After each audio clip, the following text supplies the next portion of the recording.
Muchas gracias, Rafa. Thank you very much for joining this meeting this morning. So we will face today how we can try to reduce the inequality that we have across all the different UE countries. So you know that currently one of the main purposes that we're pursuing in all our sessions should be about the Europe beating cancer plans. So the European Cancer Inequality Registry is a flagship and it's one of the main strain about what is currently pursuing in these European cancer beating plans. So, and we need to think about that we need to review what is happening currently and what are the different inequalities that we can see about the cancer care across these different countries. So, and this initiative, so this European Cancer Inequality Registry, that is one of the flagship that is a part of the Europe Beating Cancer Plan. So provide sound and reliable data of cancer preventions and care to identify trends. So, and as well disparities and inequalities between member states and regions. So, because obviously we need to have something like a first snapshot about what is happening to know what are currently disparities that we can see about how we can care our patients, and something that is much more important, how to tackle. Because it means that we need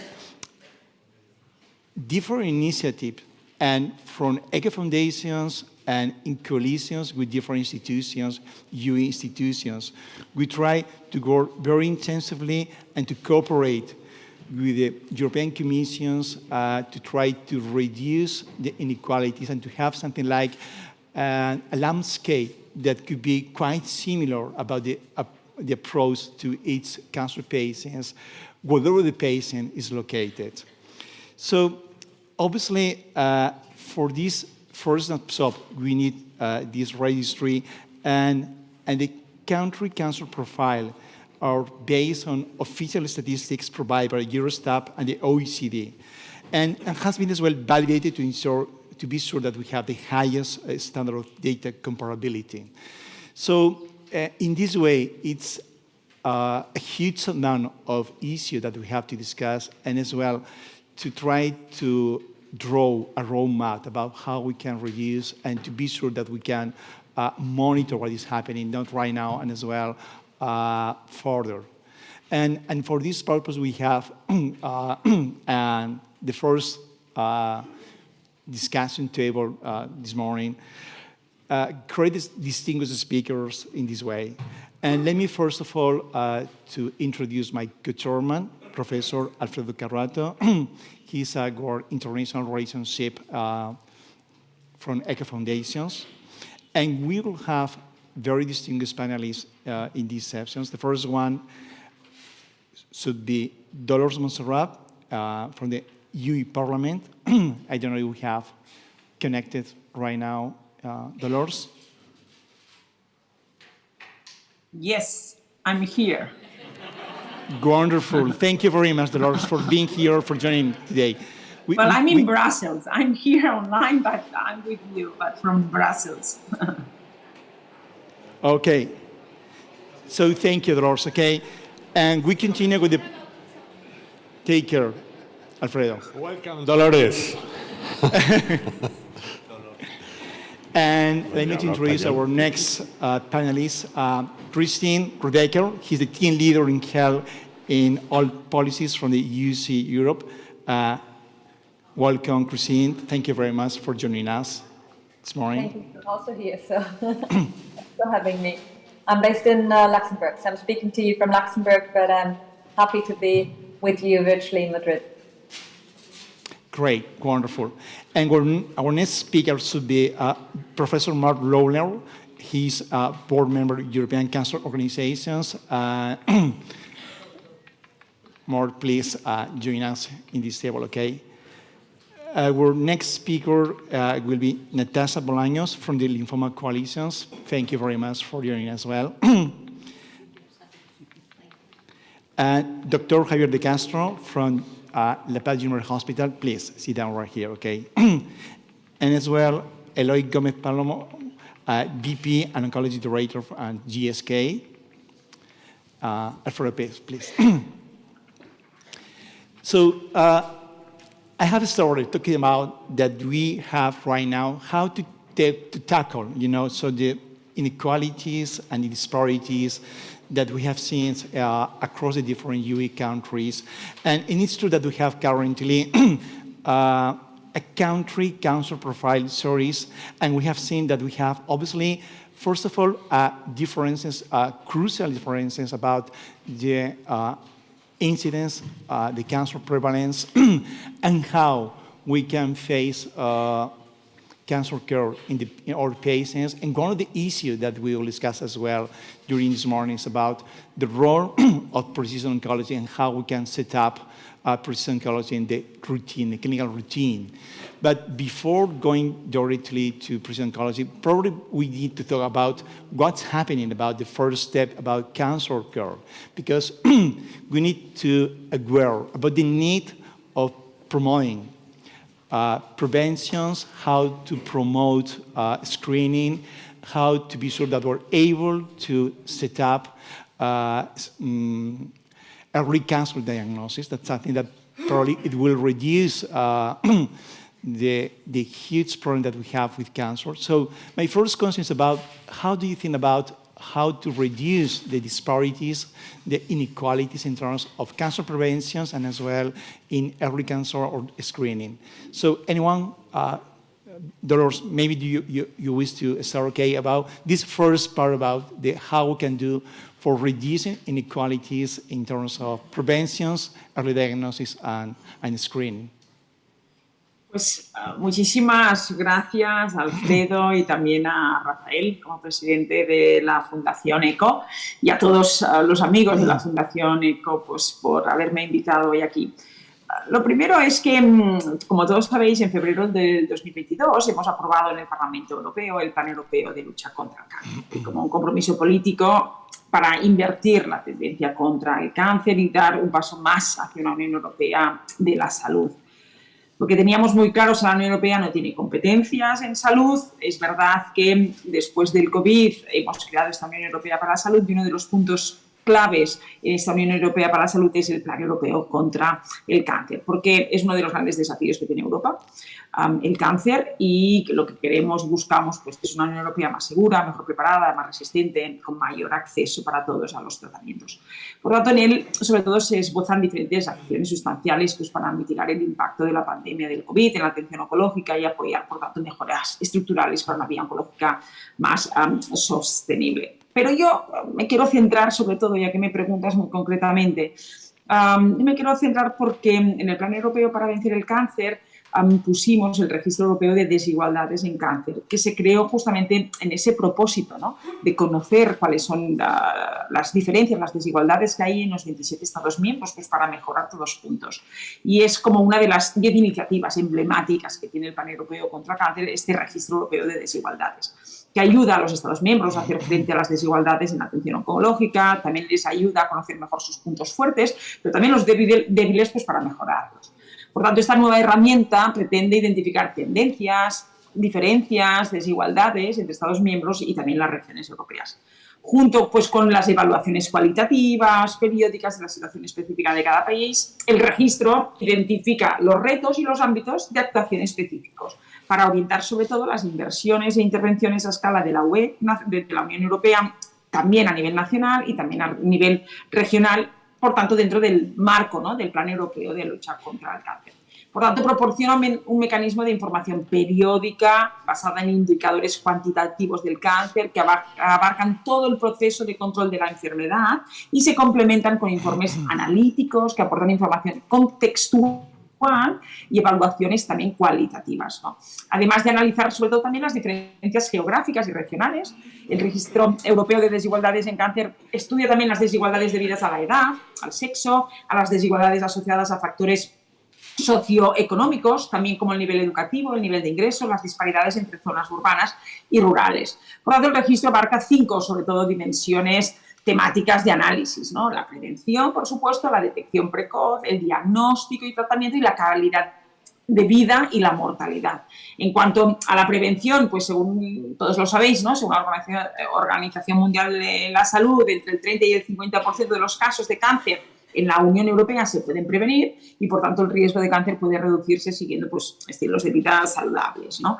En cuanto a la detección precoz, la detección mediante cribado ofrece la mejor oportunidad de vencer al cáncer y salvar vidas. Sin embargo, los avances en la implantación de programas de cribado poblacional y la participación en los mismos difieren según los países europeos y los grupos de población. Esto de lo que estamos viendo del registro. Luego, en cuanto al diagnóstico y tratamiento, pues en la Unión Europea persisten las disparidades en el acceso a una atención oncológica de alta calidad y, sobre todo, en lo que respecta al diagnóstico y tratamiento adecuado, ¿no? Diversos factores influyen en la calidad de la atención oncológica que recibe un paciente, así como en sus posibilidades de supervivencia, ¿no? Entre ellos, pues como decía antes, edad, sexo, estadio en que se diagnosticó el cáncer, lugar de residencia y a veces pues también, ¿no? la pata socioeconómica, ¿no? Tener medicamentos y tratamientos más accesibles y asequibles no puede depender de donde un europeo vive, pues ahora hay grandes diferencias y no solo entre países, sino a veces también dentro de las propias regiones. Por tanto, el Plan Europeo contra el Cáncer lo que buscaba era esto, ¿no? Que una visión global, europea y unificar criterios, liderar, coordinar y armonizar criterios para que no hayan estas diferencias. Y, por tanto, es un gran hito el Plan Europeo contra el Cáncer y un cambio de paradigma, ¿no? Y es súper esperanzador y positivo para todos. En cuanto al cuarto punto, ¿no? El tema de la calidad de vida, pues gracias a la detección precoz y a las nuevas tecnologías para el tratamiento del cáncer, las tasas de supervivencia han aumentado considerablemente en la Unión Europea, ¿no? Lo tenemos que, ¿no? Tenemos que estar contentos, ¿no? Y, sin embargo, las personas de nivel socioeconómico bajo siguen teniendo más probabilidades, ¿no? Más dificultades, ¿no? De disfrutar una buena calidad de vida como supervivientes. Y luego, en cuanto al quinto punto, ¿no? que se basa este registro, que es la mortalidad, pues existen importantes diferencias en las tasas de mortalidad en Europa entre los diferentes grupos de población, ¿no? Por tanto, uno de los principales objetivos de nuestras intervenciones desde el Plan Europeo contra el Cáncer es reducir estas desigualdades y disminuir las tasas globales en la Unión Europea de mortalidad. La Comisión Europea y la OCDE acaban de publicar en el marco del Registro Europeo de Desigualdades en Cáncer el perfil Cáncer 2023 de los Estados miembros, ¿no? Y incluyendo España también, ¿no? Han incluido España, ¿no? Yo sí que lo que quiero decir, ya que el evento, ¿no? es en España hoy, pues que la mortalidad por cáncer en España es una de las más bajas de la Unión Europea. Esto es una gran noticia, ¿no? Para todos los españoles, ¿no? Y las tasas han disminuido en la mayoría de los tipos de cáncer gracias a la reducción de los factores de riesgo y a la mejora del cribado. Otra gran noticia, ¿no? Claro que existen aún algunas diferencias en materia de prevención del cáncer, acceso a programas de diagnóstico precoz y calidad asistencial que exigen, pues bueno, ¿no? La formulación de políticas específicas y que creo sinceramente que el Plan Europeo contra el Cáncer pues da muchas soluciones a ello, ¿no?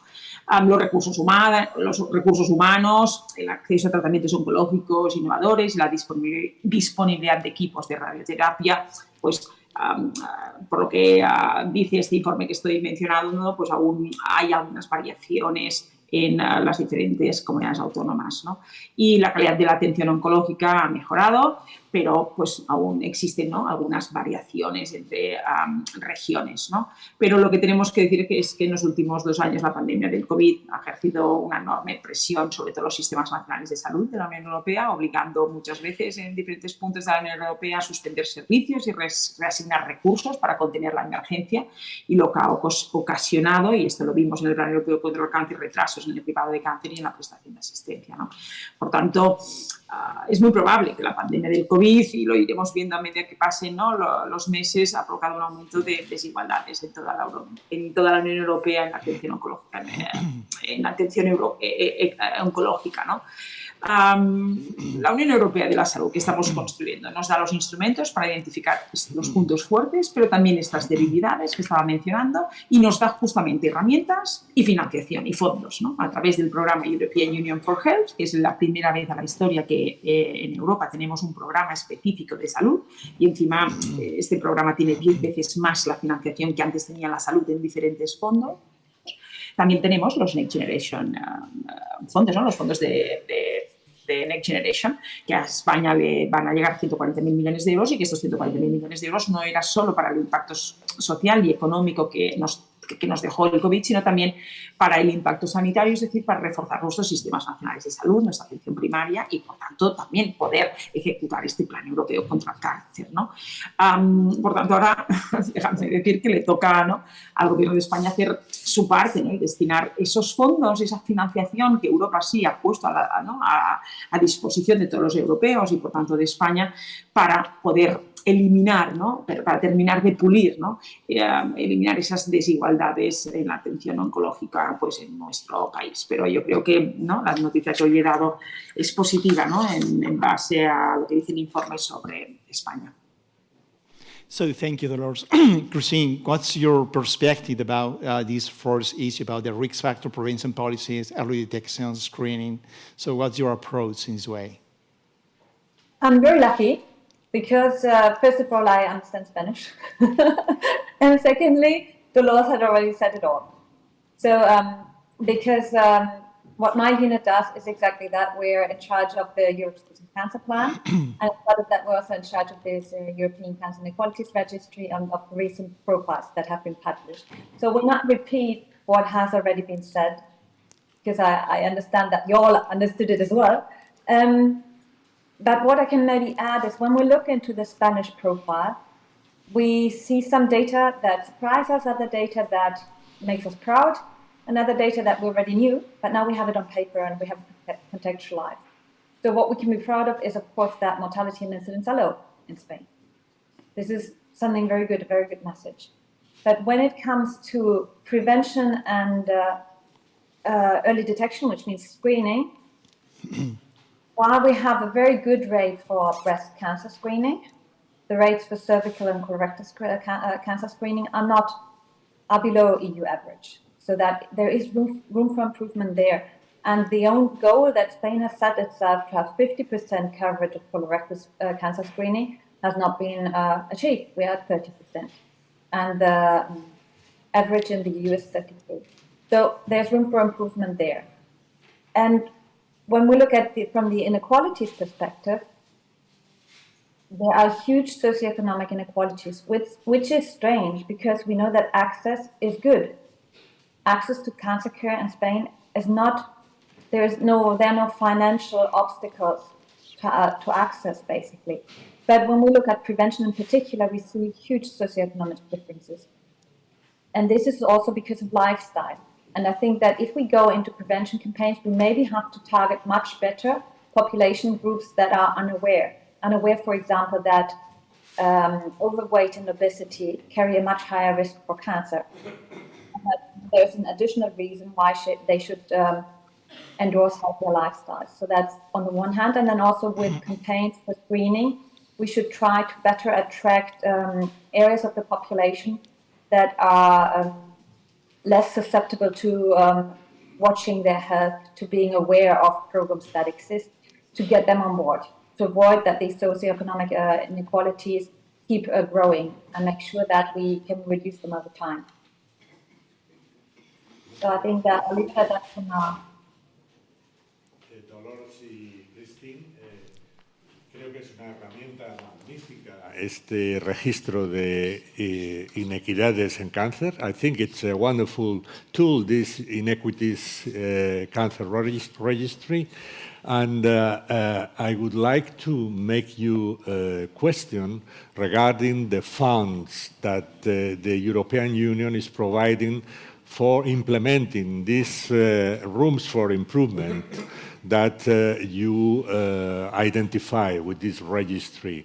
Is it possible to follow these funds and to see that these funds really cover the improvement that it's needed in a certain country? Would you like to go first, Dolores? Yeah. Ok, sí. Te contesto en castellano si Gracias, quieres. Sí. Como queráis. Yo creo sinceramente que se inicia una década de oportunidades para todos los proyectos de salud en la Unión Europea. Es verdad que antes del COVID, y Christine estará de acuerdo conmigo que antes del COVID pues la Unión Europea no tenía teníamos competencias en salud. El tratado pues lo deja muy claro, salud pública transfronteriza, pero durante el COVID y después del COVID hemos tenido claro que Europa tiene que liderar, coordinar y armonizar. No queremos robar competencias a nadie, a ninguna comunidad autónoma, ni a ningún Estado miembro, a ninguna región europea, ¿no? Ni a ningún Estado miembro, pero sí que tenemos claro que queremos liderar, armonizar y coordinar. Y para liderar, coordinar, armonizar y coordinar, para que nunca más nos vuelva a pasar lo que, ¿no?, cuando llega una pandemia, pues que al inicio no estábamos lo suficientemente preparados, necesitábamos financiación, lo teníamos claro.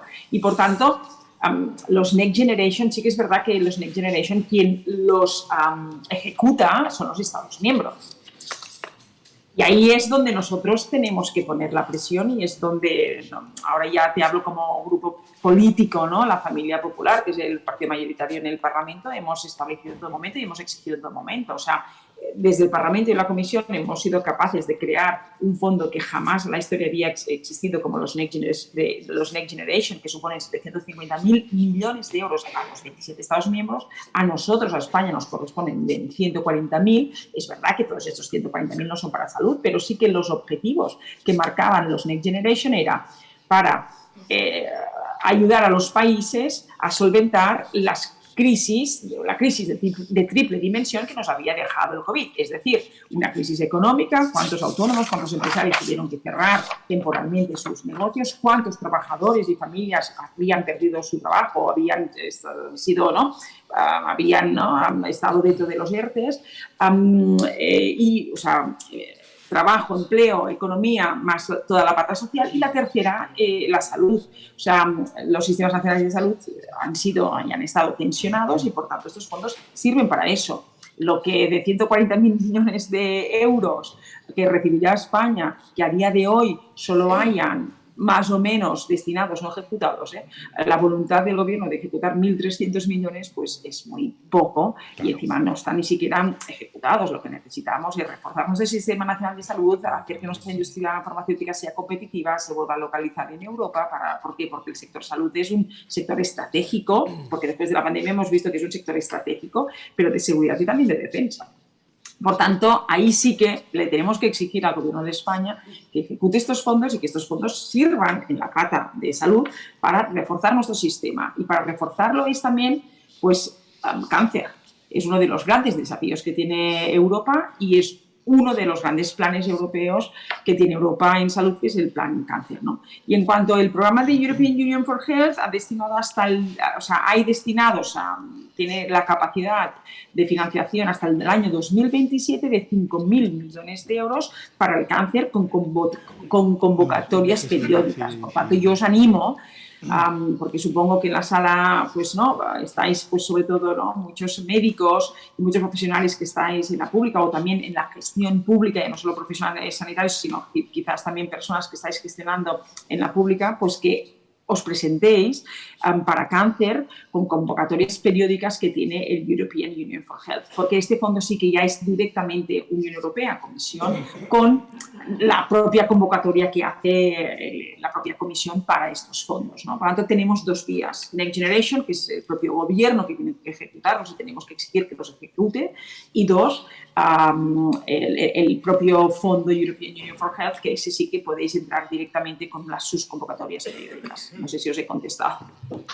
Pues sí, muchas gracias, y necesitamos su constante ayuda desde el Parlamento Europeo para que en todos los países se lleven a cabo estas políticas.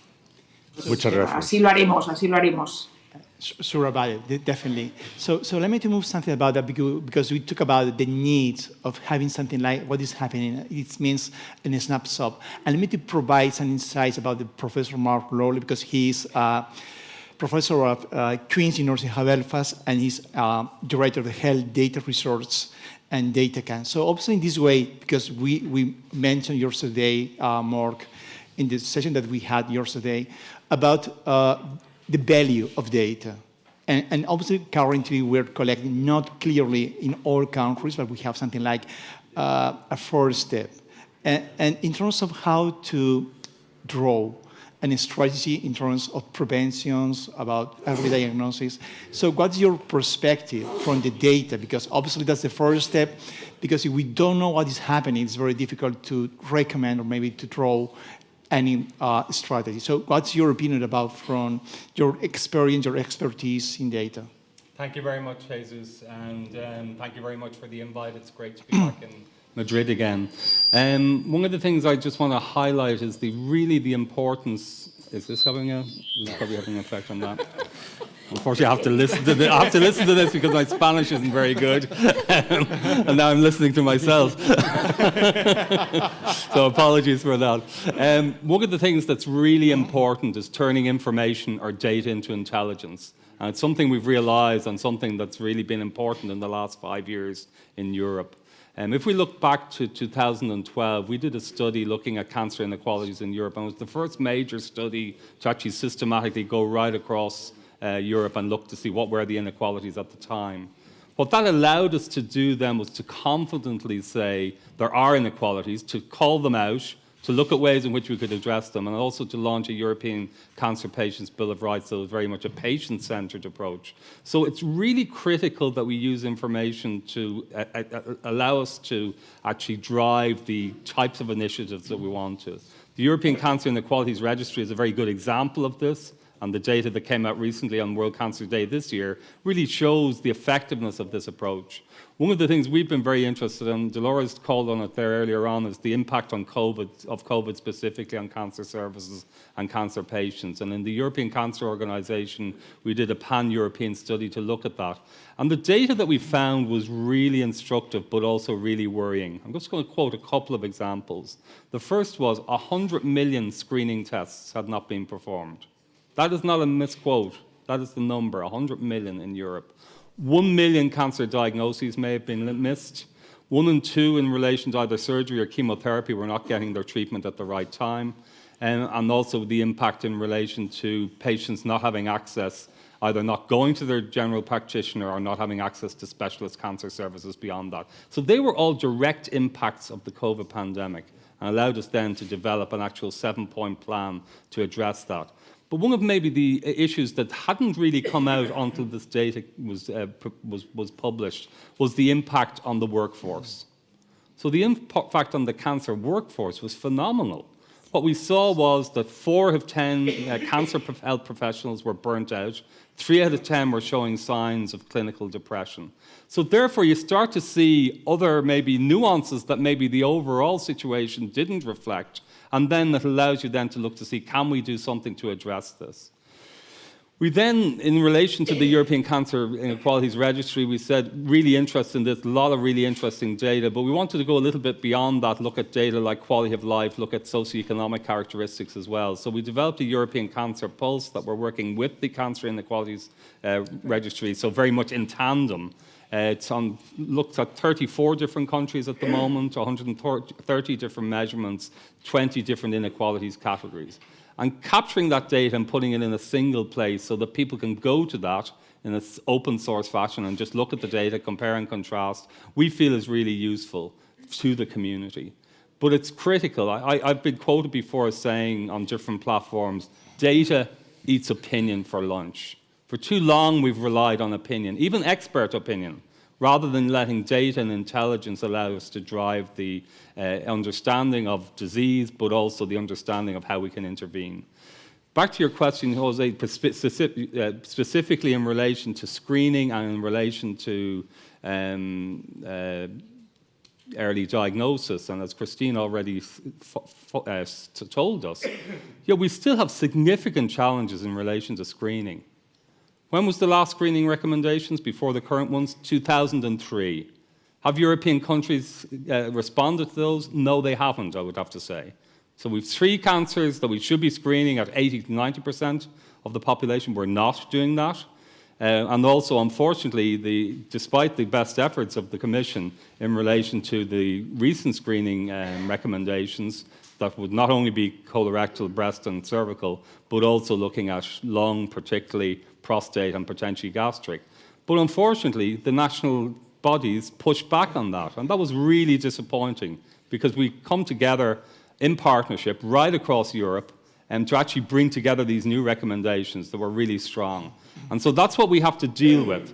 So it's very important that we still stick to the idea of a European Union in relation to health, a European health and all policies. As both Dolores and Christine have said, if we did not work together, we would not have got through COVID, period.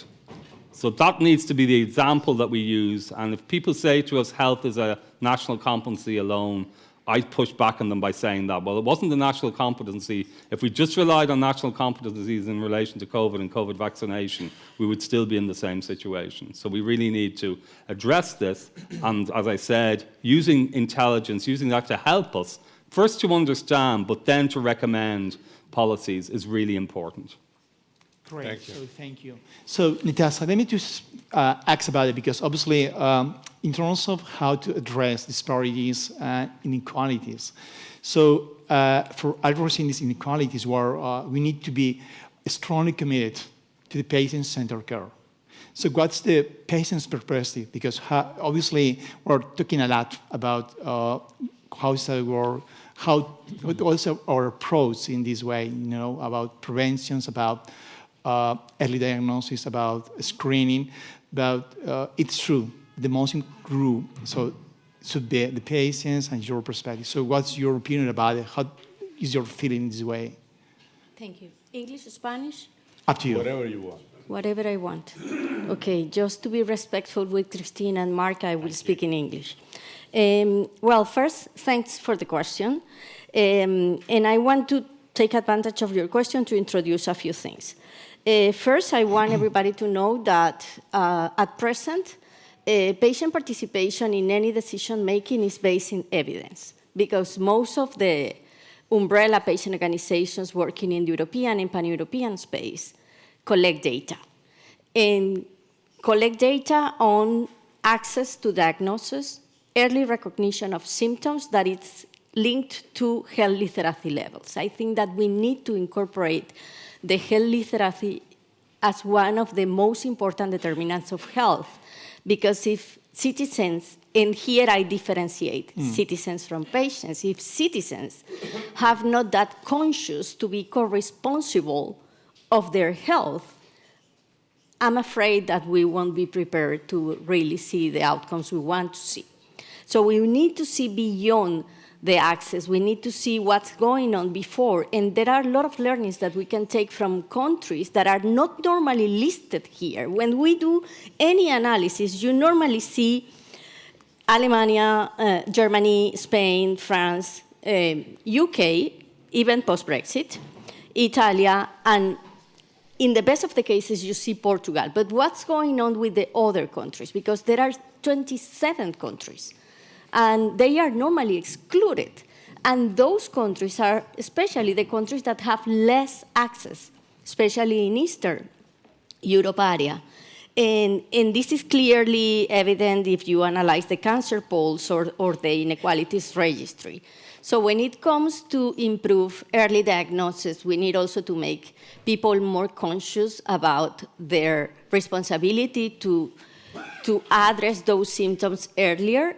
But for that, we need to break the silos. We need to integrate better primary care into the whole system.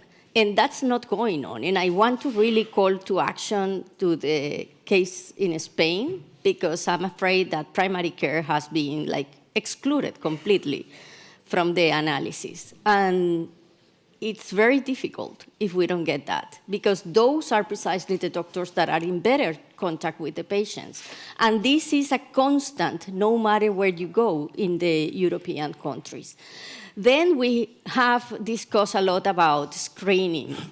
But I'm afraid that is not enough with the screening, because the screening is only possible in a few cancers.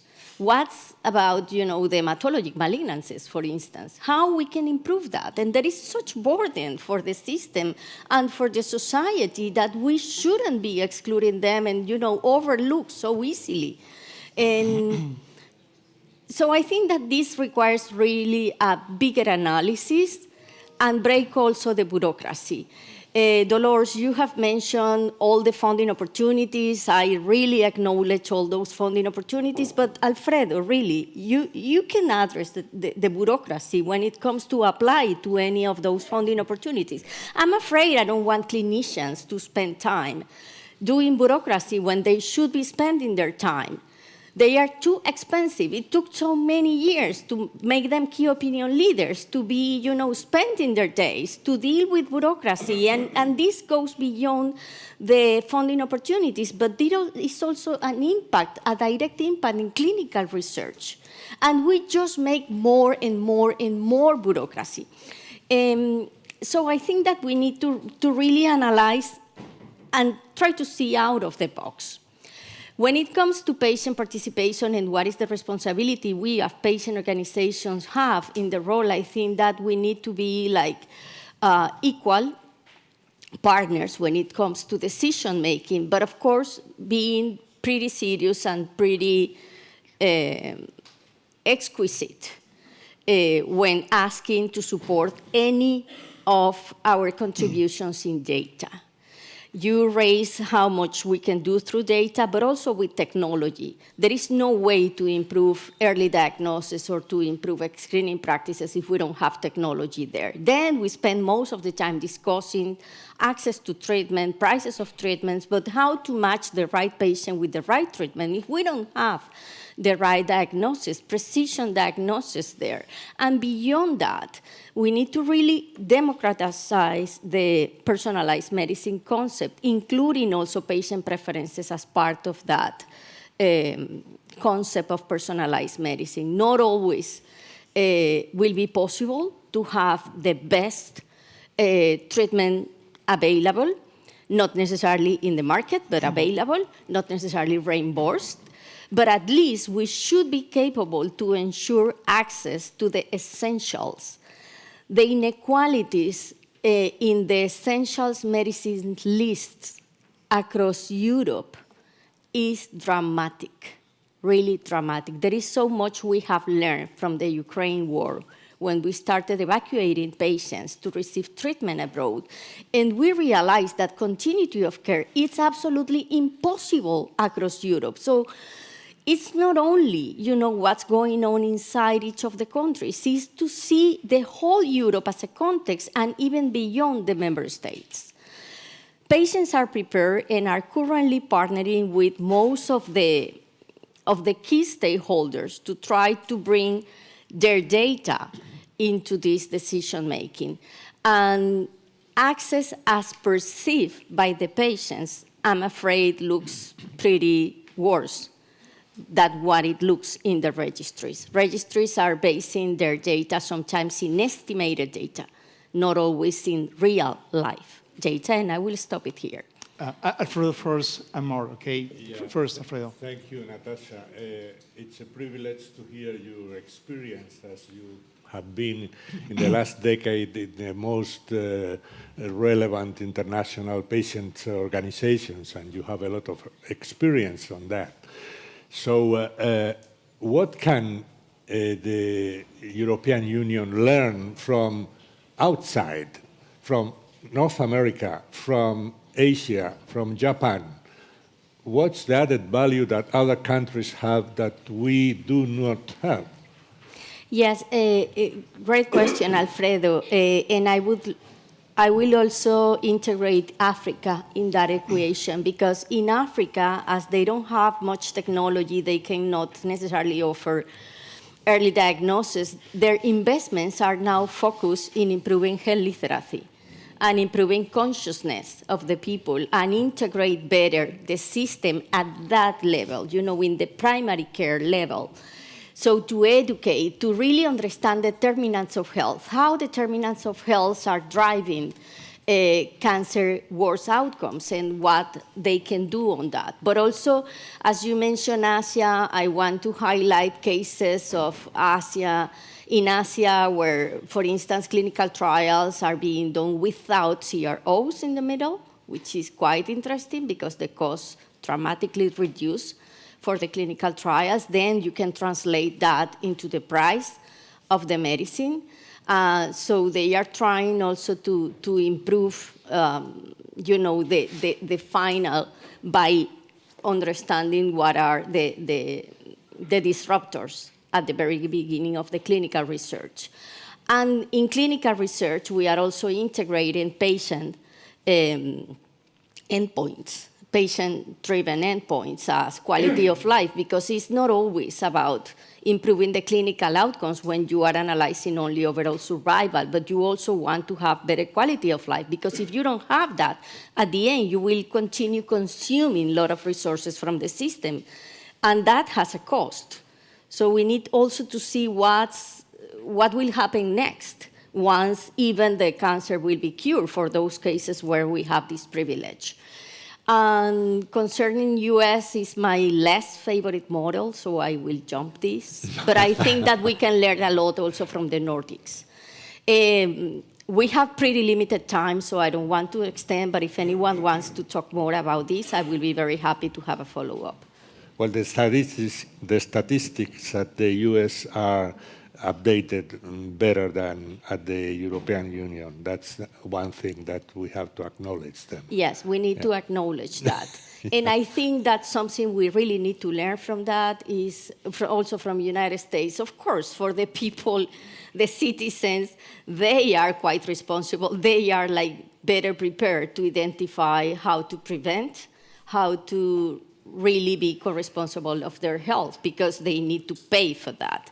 In Europe, sadly, let's say the con of having reimbursed systems with such a privilege of having a basket of services paid by the government, but what the citizens understand is that we have no charge for that. No, let me tell you, it's the most expensive health insurance you ever have, because you pay no matter if you use it or not. It's not up to me if I want to have that or not. It comes just because you are a citizen from Spain, so you are paying for that.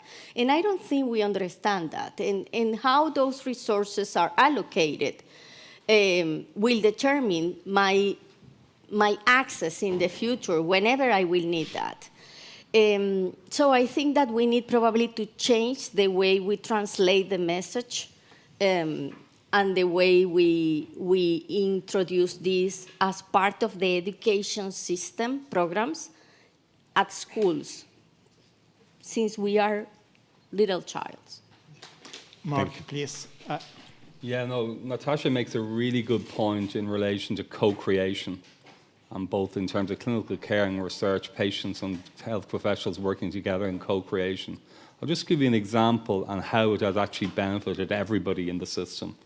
And so I'm Scientific Director of DataCam, which is the UK's Health Data Research Hub for Cancer. And when we were writing the grant to get that funding to set up the Data Hub, we involved patients in the process right from the start. So they were involved in writing the grant, they were involved in then interviewing some of for example, our Chief Operations Officer. They were involved at all levels of the organisation. So on the steering committee, there are two. On the management committee, there are two. And then on each of the projects, there are two as well, project boards. But what we also do is any conversations we have either with academia, with clinical, or with industry, we involve patients. And we're upfront in saying we do this. And we're transparent in terms of saying we do this. And we're transparent in saying that we have conversations with industry. What's really interesting is the feedback we get from industry and from academia, where they are actually saying to us, this is actually making the grant and the research better than it was. So it's not just having patients on board for patients' sake, it's actually driving better quality research, thinking of different challenges, thinking of different problems.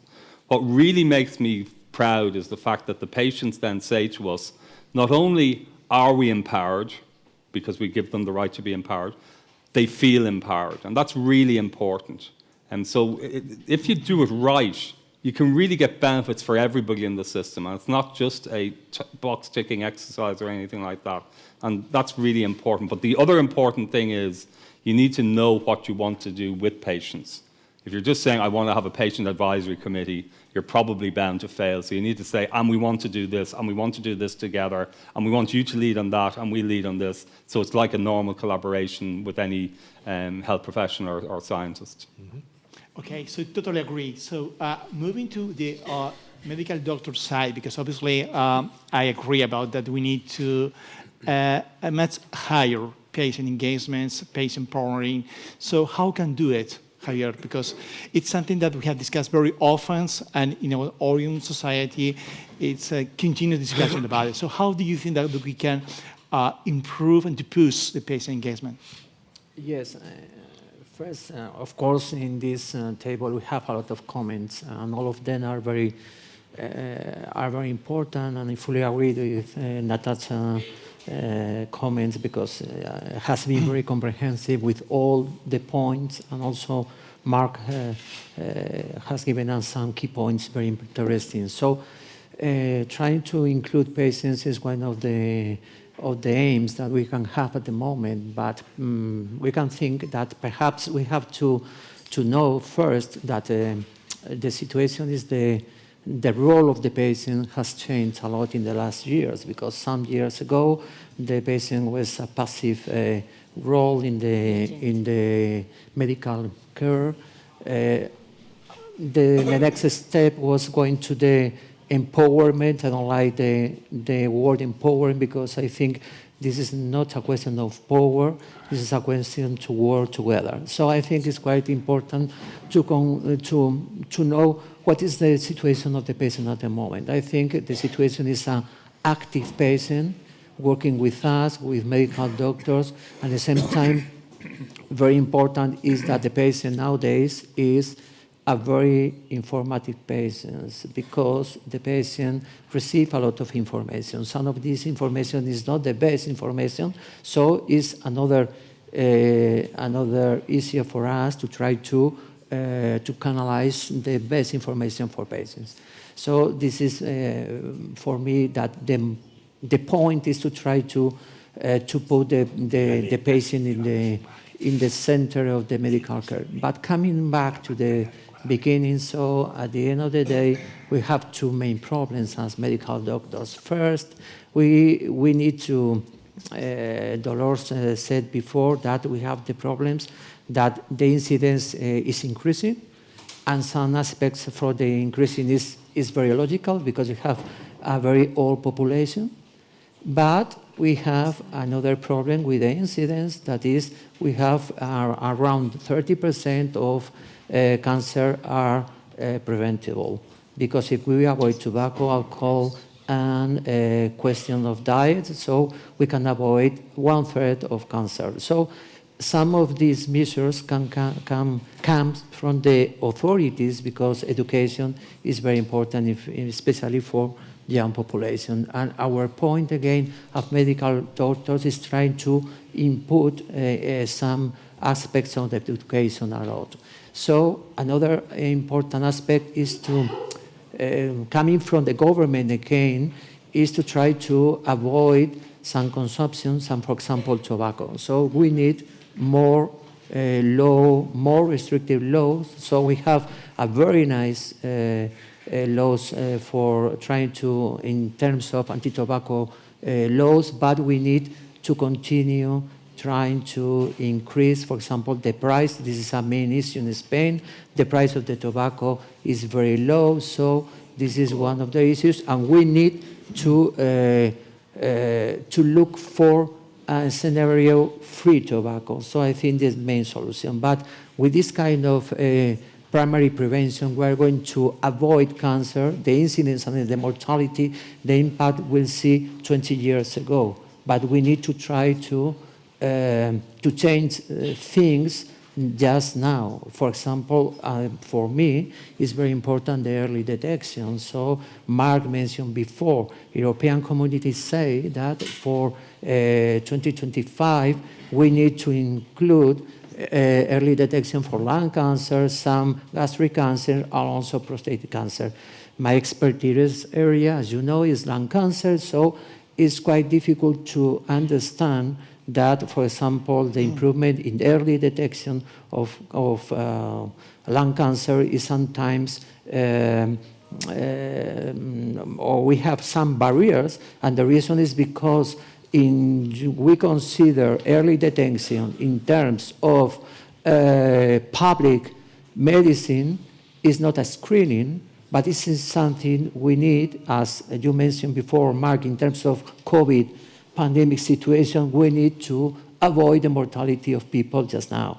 So the early detection is needed, for example, in lung cancer, because, for example, in Spain, 22,000 of Spanish people die every day for lung cancer. So they don't need to avoid tobacco consumption because it's something that is not needed for them. So I think early detection is important. And again, the technology, not only in digital data, but also in all the CT scan, MRI, again, is very important to try to improve this situation. And finally, it's important to consider also that we have to treat patients. So, of course, the access to new drugs is very important, new diagnosis, because we need the early diagnosis, and the diagnosis of cancer nowadays is not only pathological diagnosis, it's molecular diagnosis for some cases. So, for most cases, perhaps in the future, for the majority or the complete totality of cancers have to be better diagnosed. So I think this aspect is important, but we can focus a lot in the treatment of advanced disease, so it's needed, but we have to move on to treat patients for achieving the cure. And we have some examples very interesting. For example, coming back lung cancer, the survival in Spain and UK is around 14% of the population suffering lung cancer. In Denmark, you mentioned before, Nordic patients is 25. The reason is the early diagnosis, because if we need to improve the early diagnosis, we are going to cure more people. Mandasa, yes, please. I just want to add something to what you mentioned, and it's regarding the causes to lose screening, and you mentioned also before. I think that we need to really analyze the causes for that, and that requires a bigger analysis, because most of the time, this is offered in centers that are not quite near everybody. So if we understand the causes, probably we can also propose some solutions, because we need to bring the screening close to the people, rather than to think that people are going to come to the screening places. Let me introduce as well, Eloy, please, because it makes sense also to involve all stakeholders, okay? So in this way, probably maybe pharma industry is a key player. So how do you expect the role of pharma industry in this first phase of cancer, about cancer diagnosis, about prevention, about screening? How is your perspective in this way? Well, first of all, thank you for the invitation, and congratulations to Fundación ECO for all the hard work you're doing in the last few years. We have seen, we have been reading the last report that Rafa said. It's amazing to see the data, to really understand what is the origin of most of the questions we're having so far today. And it's also very interesting to read how population, how citizens in Spain are really concerned about the oncology situation we are facing. So today we are having more than 300 people that are dying because of cancer. We are having also 700 people that is going to be diagnosed for a cancer. So more than 1,000 families are going to be impacted today because of cancer. So it means that we were so concerned and aware about COVID, and we're having the same figures every year with cancer. So more than 130,000 people died because of COVID, and that's the figures that we're having in a year in Spain. So this is the silent pandemic we're having with cancer. So we need to all be very much aware about how to address this situation. We have been talking about money, bureaucracy, and technology. I think that these are the three factors. So what are the drivers that we have so far today in our hands to overcome bureaucracy? Probably technology. Last week, we were in Barcelona in the Mobile World Congress, more than 100,000 people there, and there was particularly a place for health, with a lot of startups with ideas, universities and physicians there. What is the role of the country, of Spain, of the health authorities there? How many conversations have we had with these different stakeholders that are providing a lot of ideas? For instance, what happens if tomorrow we can diagnose an endometrial cancer with a drop of urine in a woman in 1 minute? So we can overcome many of the issues, but we need to have a clear understanding that we cannot do this alone. The health is in the DNA of every single health sector, automobile, mass market, whatever, health, nutrition. So we need to start thinking about what are others are doing good in an easy way that we can bring into our health. That's why I encourage the industry colleagues to start working with Google, with Inditex, with the private insurance companies, to start thinking about solution. It's not only about the drug, it is about the solution, the broader solution for this particular disease. So that's my first reflection, is how technology can bring also ideas and solutions to overcome the barriers in the bureaucracy, for instance, as Natasha says. So there are many things to do. The second, it's about the money. I just want to remind Dolores that the GDP of a country is basically made by three factors: the consumption, the money that all the people that are here that we buy things on a daily basis, the investment for the companies, and the third one is the public spending. I mean, so the health is the only sector that is giving a positive and direct impact on the three of these variables. So, for instance, if tomorrow we buy the new jackets for the police in Spain, and we spend a lot of money, the only impact is on the company that is providing the jackets. But if the government take part of this $140,000 million that are bringing into Spain and put it into health, I'm not just talking about drugs, put it into health to improve our quality of life, this means that it's going directly into the consumption, into the investment, and so it's going directly into the GDP. So it is not a matter of a spending word. It's a matter of, esto no es un gasto, es una inversión.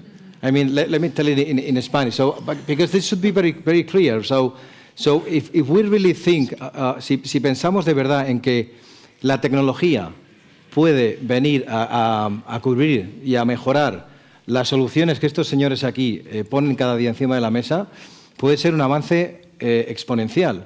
Pero la innovación está en la mirada de los gobernantes, fundamentalmente.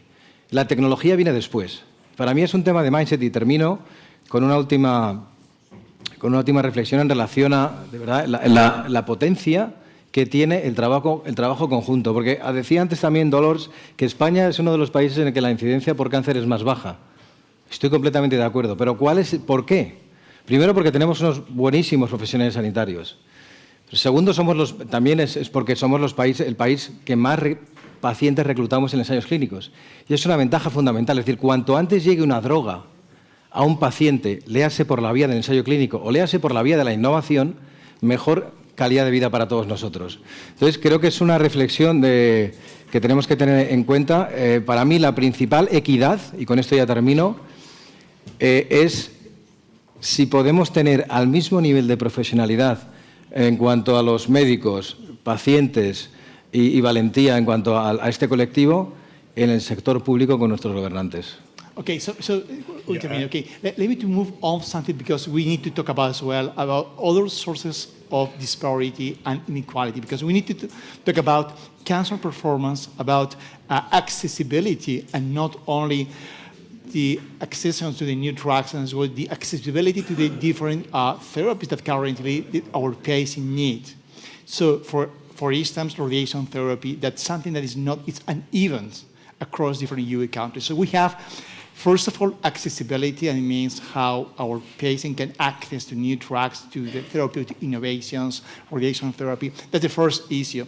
The second one is about the quality of the care, because we are not sure that we are offering the same quality in all clinical environments.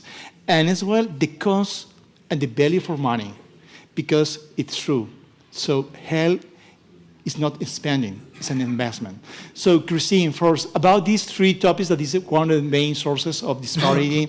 So accessibility, quality, and cost and value for money. What's your opinion about how we can tackle these disparities in these three topics? In these three topics, the answer is not surprising. You have a lot of regional differences in Spain, and I think you were well aware of that. We have not monitored as well in other countries as we have in Spain, so we are unaware of whether the situation may be similar in other countries. But for the Spanish country profile, we have been able to document that because of the legal setup with the autonomous regions, you buy in the problem of inequality, because you have differences in how new medicines, for example, are being taken up, how investments are channeled into different areas. So I think this is what Spain has to look at, most importantly, when you look in this area. And again, I would underline what colleagues have said before. Funding is one thing. Of course, we need money. This is not an area where you can go at length without investment. But you have to spend the money in a clever way. And to know how the investment is most viable, you need to talk to each other and establish knowledge exchange.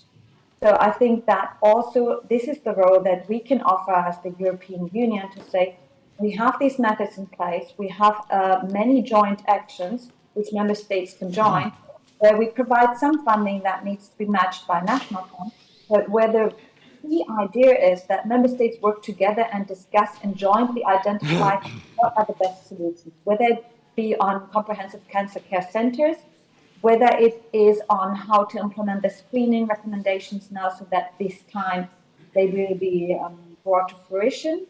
So we have these opportunities, and I think I would really strongly invite you to, at member state level, learn from each other. And then since I'm talking to ECO here, I welcome that all the stakeholders are also on board for this debate, so that we can learn from the patient perspective, that we can learn from industry, that together we can pool our ideas for making sure that the money we have is well invested. And then I return to what I said at the beginning, and all this with a lens to reducing regional inequalities in Spain. Okay, Mark, please. Yeah, I think one of the things we haven't touched on yet, and I think it's relevant to this and probably the whole day, is the input that research can have in relation to driving better care, more quality care for patients. We've just completed a study over the last 3 years, published in Lancet Oncology in January. It's the most comprehensive analysis of research in Europe ever. And one of the things we've found is, and it goes back to what Christine said, it's not what you spend, it's the way that you spend it. If we go back to lung cancer, which we talked about earlier, lung cancer has 21% of the disease burden of cancer in Europe. Yet we only dedicate 4% of our research effort to it. So that's a disconnect there. So if we actually upped that to 8% or 10%, we would make a significant difference. We would still be spending within the same envelope, but we would make a significant difference. And one of the things that we really need to think about is, how do we actually work together? And because it's critical, we now know definitively that if people are treated in research-active hospitals, they have better outcomes. So therefore, thinking about the comprehensive cancer centre model is a viable thing to do. And we now know that research is no longer a luxury. It's incredibly implicit in how we deliver 21st century cancer care. And we have to get that message across. We have to get that message across to the politicians. We have to get that message across to the public. And we have to do it.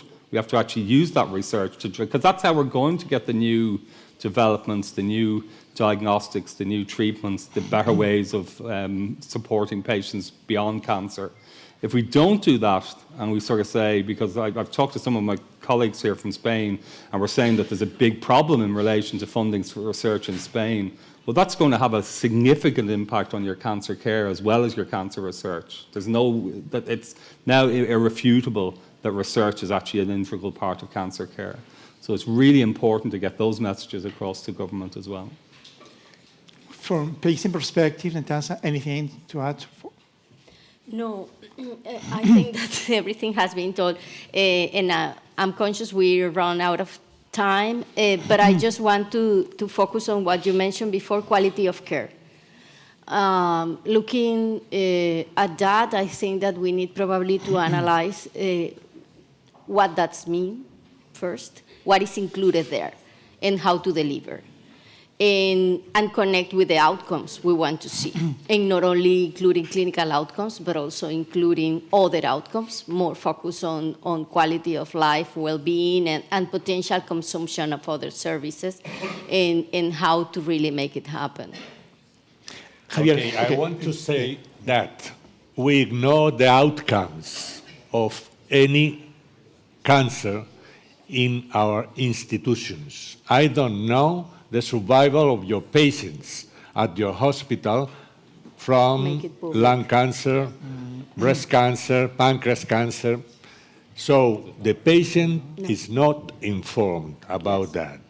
So if we have not results on the investment we perform in assistance and research, it's quite difficult to invest in rooms for improvement. Second, the cost of the drugs, the new drugs, the innovation drugs, is reaching very high prices, and the countries, especially from the east side, do not pay that because they are not able to do so. And we would like, we're talking about inequalities, that the European Union faces these challenges about the results in the assistance of cancer, about the high prices, to try to solve that, and of course to see if we can work together for a better outcome of cancer in any country. So I would like to raise these comments because I think they are crucial. If we do not have results from our daily assistance, it's quite impossible to build up a building without knowing what bricks to use. And I think that the last thing, but not the least, is that in Denmark, the same drug takes 3 months to be available for the people, and in Latvia, it takes 3 years for the same drug. So these 3 points are crucial for making the inequalities out of the scenario. Definitely, Eloy, please. Fully agree, Alfredo. My last comment is about if you go, Jesus, to China or US, your bank knows exactly what movements that you are doing with your credit card, right?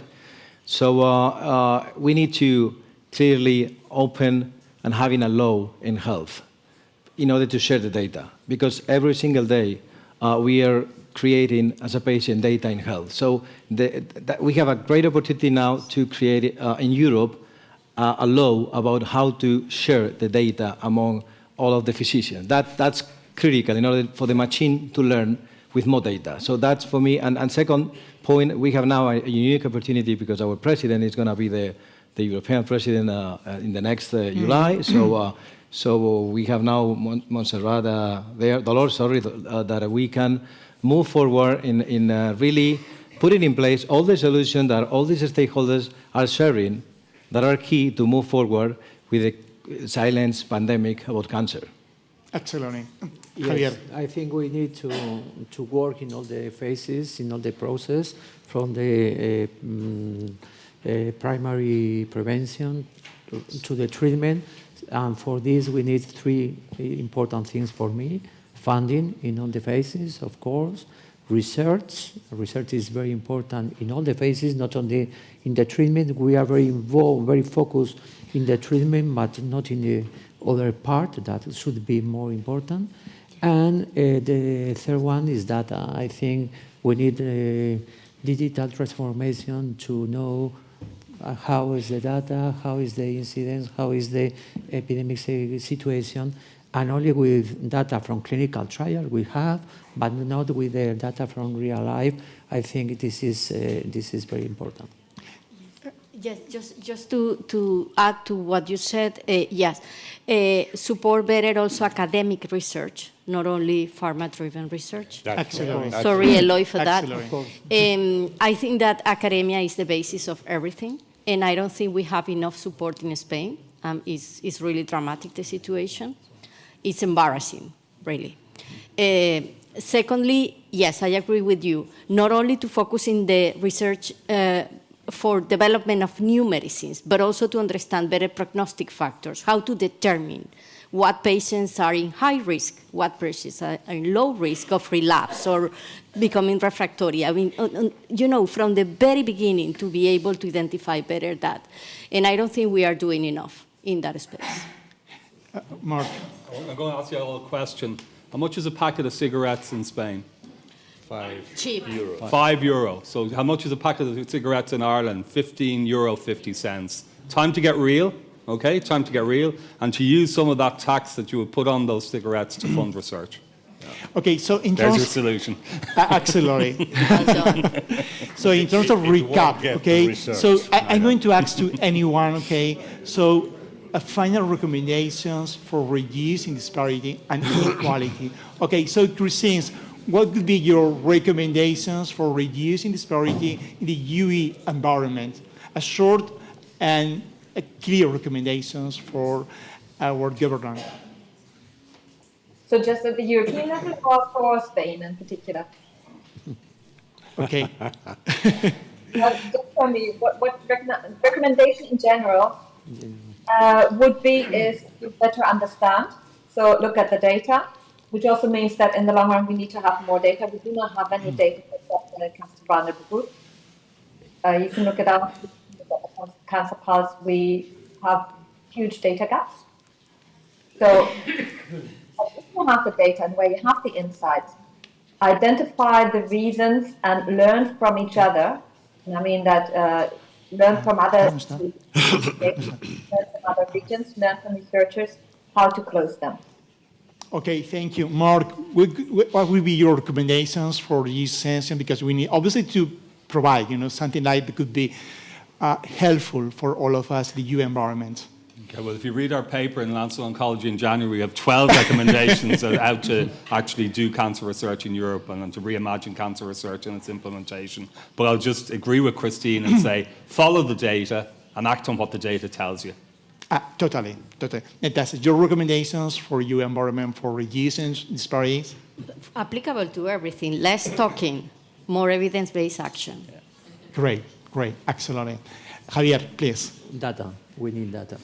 So we need the first step should be how to have an intelligent approach for reanalyze the data. Okay. Yeah. Eloy, please, your recommendations this way. Yeah, I would say if we really believe that this is not an spending, it's an investment, let's move from a 6.5% of the GDP on health to 9%. So 3 additional points would be great. So funding, as the doctor said. Second, technology to overcome bureaucracy. And third, having a law in data about health. Great, wonderful. I fully agree with all of you, but I think that prevention, primary prevention, I have seen Jules Breiner on TV telling, don't smoke because you will become, as I am now, dying from lung cancer. So this does not happen in Spain or in any European country. People is not conscious, the citizens, are not providing their evidence for the children at schools, prevention at schools, for not smoking, for having a healthy life, not eating so much hamburgers and doing sports, and for alcohol lowering drinking, it's crucial. And this is not the education ministry competence, it is the health ministry competence, but it does nothing into the schools. So there should be some kind of education at these ages, before the teens, that provides consciousness to the children that smoking is against their own interest, that being healthy is good for their own interest, and they have to make sports and not being overweight. So with that, we will avoid at least 1/4 of the cancers that are going to be diagnosed in the adulthood. Okay, thank you. So we need to close these sessions, and let me do recap very, very briefly. That's something that we have discussed very intensely during this session, because it's true that we need to point out what is happening in preventions. Could be probably the first step. Before, probably we need to reanalyze what is happening with the data that we have with our cancer incidence and how we can avoid. So the highest incidence that we have across the different EU countries. And as well, we need to point out something that happens about the cancer accessibility, cancer performance, that we need obviously to take note about, not only new drugs, and as well the access to different resources that the patient can need, for instance, radiation therapy and other different therapeutic approaches, different kind of surgeries as well. The quality of care is very important, and the quality about how we can provide the right care in our cancer patients, the concept of the value for money, because it's true that we need to think about that health is an investment and not an spending. So that's something that could be the first step for reducing disparity, for having much more accessible for all UE cancer patients. So thank you very much to our distinguished panelists today, Christine, Mark, Natasha, Eloy, Javier, my co-chairman, Alfredo, and thank you very much for being here, for joining us during this session. Thank you very much. Bye-bye.